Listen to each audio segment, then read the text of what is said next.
Bobby in Pika, dobra sta prijatelja, vedno le naprej na zelene travnike. Bobby in Pika, ko posije sonce, vesela in smeje, odhitita v gori. Bobby in Pika, dobra sta prijatelja. Vodni polž. Bibi, Pika, Rozi in Baltazar so skupaj posedali na travniku. Če bi le tudi jaz imel takšne sorodnike, enega daljnega polžjega sorodnika, je vzkliknil Bibi. Saj ti imaš sorodnike, Bibi? Vodni polž je tudi polž, je rekla metuljčica Rozi. Res? Je veselo poskočil Bibi. In kje lahko srečam vodnega polža? Nikjer, je zdrdral Baltazar. Mislim, da vodni polž sploh ne obstaja. Pa vendar obstaja, se je razjezila Rozi. In tudi vem, kje živi.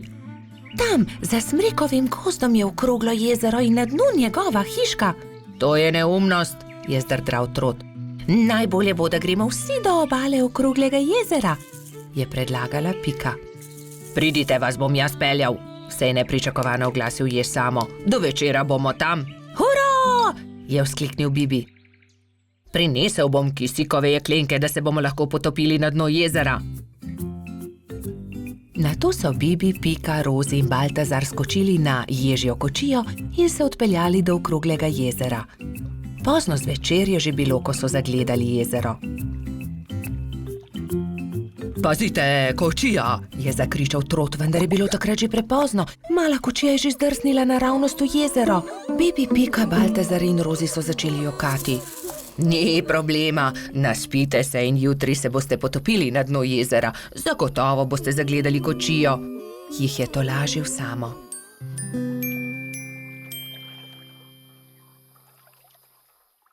Naslednji dan je Bibi zgodaj vstal. Poglejte, lokvan je odprl svoj cvet in na listu nekdo stoji, maha nam. Kdo pa si ti? Je prijazno vprašal Bibi. Zdravo, jaz sem polž Žiga, živim tu na dnu okroglega jezera, se je predstavil vodni polž. Vidiš, Baltazar, resnično obstajajo vodni polži in tudi jaz imam sorodnike. Polž Žiga ni razumel, zakaj se ga je drugi polž tako razveselil, ampak Pika je razložila, zakaj so se podali na pot. Tudi jaz sem vesel, da sva se spoznala, dragi sorodnik, je rekel vodni polž Bibu. Polž Žiga, nam pomagaš poiskati kočijo, ki se nam je potopila v vodo? Je na to vprašala Rozi. No, seveda, pridite z menoj, je dejal vodni polž. Poiskali bomo kočijo in ogledali si boste lahko podvodni svet, pokazal vam bom svoj dom. To je moja hiška, je ponosno rekel polž Žiga. Ks, ks, ks, ks, ks, ks, se je zaslišal zastrašujoč, sikajoč glas. Bibi, Pika, Rozi in Baltazar so prestrašeno skočili za hiško, le polž Žiga se je smejal. Ne bojte se, to je moj prijatelj Kača. Predraga Kača, si slučajno videl kostanjevo kočijo na dnu jezera? Je vprašal polž Žiga. Seveda, je dejala Kača. Primite se mene, vas bom odpeljala. Tam je vzkliknila Kača. Bibi, Pika, Baltazar in Rozi so se zelo razveselili. Uspelo je čestital Jež, ko je zagledal majhne prijatelje, ki so splavali na površino. Medtem, ko se suši kočija, malo plujmo, je predlagal polž Žiga. Vsi so se usedli na lokvarjev list, polž Žiga pa je veslal. Čas je, da odrinemo domov, je rekla Piki, ko se je začelo temniti. Ne, ostanimo še, je prosil Bibi.